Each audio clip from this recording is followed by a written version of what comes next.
आज की कहानी है एक नन्हे बंदर की, जो अपनी साधारण सी जिंदगी से बिल्कुल खुश नहीं है। उसे लगता है कि असली ताकत चमक-धमक और बाहरी चीजों में होती है। लेकिन क्या वाकई उधार की चमक हमें शक्तिशाली बना सकती है? तो चलिए, चलते हैं मोनू बंदर के उस जंगल में, जहां उसे नहीं पता था कि एक चमकती हुई चीज उसके जीवन और सोचने के अंदाज को हमेशा के लिए बदलने वाली है। एक सुंदर जंगल में मोनू नाम का एक छोटा बंदर रहता था। मोनू बहुत फुर्तीला था, लेकिन उसे हमेशा लगता था कि वह काफी खास नहीं है। एक दिन नदी के किनारे उसे एक चमकदार सुनहरी माला मिली, जो शायद किसी राहगीर से गिर गई थी। मोनू ने वह माला पहन ली।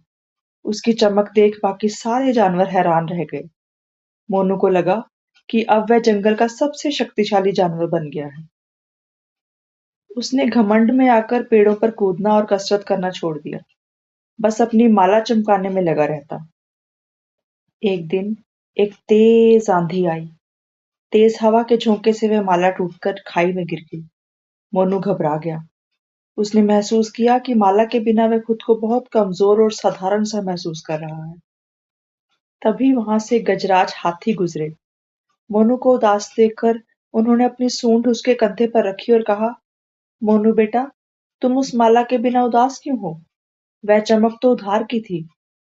तुम्हारी असली ताकत उस माला में नहीं, बल्कि तुम्हारी फुर्ती में है, ऊंचे पेड़ों पर चढ़ने के हुनर में है और तुम्हारे निडर दिल में है। मोनू को अपनी गलती समझ आ गई। उसने महसूस किया कि बाहरी चीजें केवल दिखावा होती हैं। तो इस कहानी से हमने क्या सीखा बच्चों? इस कहानी से हमने सीखा कि दुनिया की सबसे बड़ी ताकत हमारे कपड़ों या गहनों में नहीं, बल्कि हमारे हुनर और हमारे भीतर छिपी होती है। असली ताकत वह नहीं होती जो दूसरों की बनाई चीजों या उधार की चमक से मिलती है। असली ताकत वह है जो तुम्हारे अंदर है।